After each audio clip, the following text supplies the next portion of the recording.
জয় যিশু। প্রথম পাঠ, দ্বিতীয় বিবরণ পুস্তক, 30 অধ্যায় 15 থেকে 20 পদ।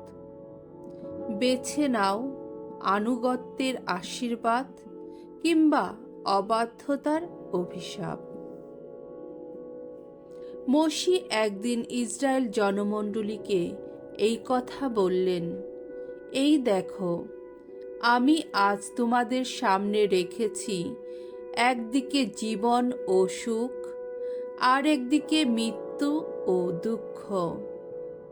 তোমাদের ঈশ্বর ভগবানের ওই যে সমস্ত আদেশ আমি আজ তোমাদের পালন করতে বলছি, তোমরা যদি তা মেনে চলো, তোমাদের ঈশ্বর ভগবানকে যদি ভালোই বাসো, তার দেখানো পথেই যদি চলতে থাকো, তার সমস্ত আদেশ, বিধি নির্দেশ ও নিয়ম নীতি যদি পালন করেই চলো, তাহলে তোমরা প্রাণে বেঁচে থাকতে পারবে আর তোমাদের জনসংখ্যা বৃদ্ধি পাবে।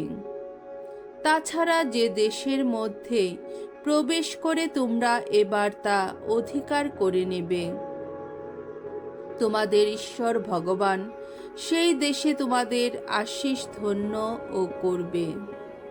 এদিকে তোমাদের মনটা যদি অন্যদিকে যায়, তোমরা যদি শুনতে না চাও, যদি প্রলোভনে পড়ে অন্য সব দেবতার সামনে প্রণত হও এবং তাদের সেবা করো, তাহলে আমি আজ তোমাদের বলে রাখছি, তোমরা কিন্তু মরবেই মরবে। জর্দন নদী পার হয়ে যে দেশের মধ্যে প্রবেশ করে তোমরা এবার তা অধিকার করে নেবে, সেই দেশে তোমরা সুদীর্ঘ জীবনযাপন করতে পারবে না। আমি আজ তোমাদের বিরুদ্ধে স্বর্গ মর্ত্যকে সাক্ষী রেখে বলছি, তোমাদের সামনে আমি এখন রেখেছি একদিকে জীবন আর একদিকে মৃত্যু, একদিকে আশীর্বাদ আর একদিকে অভিশাপ। তোমরা বরং জীবনকেই বেছে নাও, যাতে তোমরা ও তোমাদের বংশধরেরা প্রাণে বেঁচে থাকতে পারো। তোমাদের ঈশ্বর ভগবানকে ভালোবাসো, তার কথা মেনে চলো, আঁকড়েই থাকো তাকে, কেননা তোমরা তা করলেই তো জীবিত থাকতে পারবে, দীর্ঘদিন বাস করতে পারবে সেই দেশে, যে দেশ ভগবান তোমাদের পিতৃপুরুষ আব্রাহাম, ইসাহাক ও যাকবকে দেবেন বলে শপথ করেছিলেন। প্রভুর বাণী। ঈশ্বরকে ধন্যবাদ।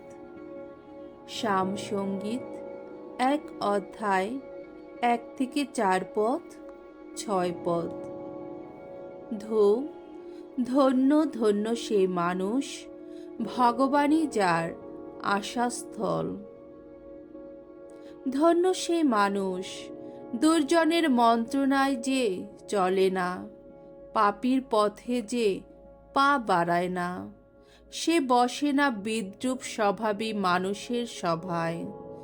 ধন্য সেই মানুষ, ভগবানের বিধানই যার আনন্দ, তার বিধানই যে নিশিদিন জপ করে। সে যেন জলস্রোতের তীরে রূপিত বৃক্ষেরই মতো, সময় হলে যা ফলে ভরে ওঠে, যার পাতা কখনো হয় না ম্লান। সে যা কিছু করে তাতেই সে সফলতা পায়। দুর্জনেরা কিন্তু তেমন নয়, না তেমন নয়, তারা যেন বাতাসে তাড়িত তুষ। ধার্মিকের পথের দিকে ভগবান সজাগ দৃষ্টি রাখেন, দুর্জনের পথ কিন্তু বিনাশের পথ। বাণী বন্দনা। প্রভু যীশু পরমেশ্বরের শাশ্বত বাণী, ধন্য তুমি, আর দেরি নেই, আসছে স্বর্গরাজ্য, এখন অনুতাপ করো, মন ফেরাও তোমরা। মঙ্গল সমাচার। লুক রচিত মঙ্গল সমাচার 9 অধ্যায় 22 থেকে 25 পদ। যিশু তার অনুগামীকে আত্মত্যাগের আহ্বান জানান। যিশু একদিন তার শিষ্যদের বললেন, মানব পুত্রকে বহু যন্ত্রণা ভোগ করতে হবে, প্রবীণদের ও প্রধান যাজকদের দ্বারা এবং শাস্ত্রীদের দ্বারা তাকে প্রত্যাঘাত হতে হবে, তাকে নিহত হতে হবে, তারপর তৃতীয় দিনে তাকে পুনরুত্থিত হতে হবে।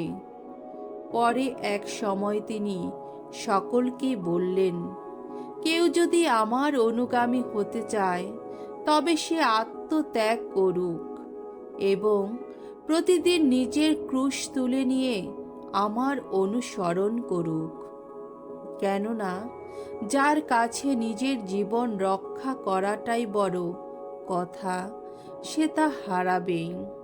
এদিকে আমার জন্য যে নিজের জীবন হারাবে, শেষে সে কিন্তু তা রক্ষাই করবে। যে মানুষ সারা জগৎকে পেয়েছে কিন্তু নিজেকেই হারিয়ে ফেলেছে, নিজেরই সর্বনাশ ঘটিয়েছে, তাতে তার কি বা লাভ হলো? প্রভুর মঙ্গলময় বাণী। খ্রিস্ট প্রভু তোমার প্রশংসা হোক।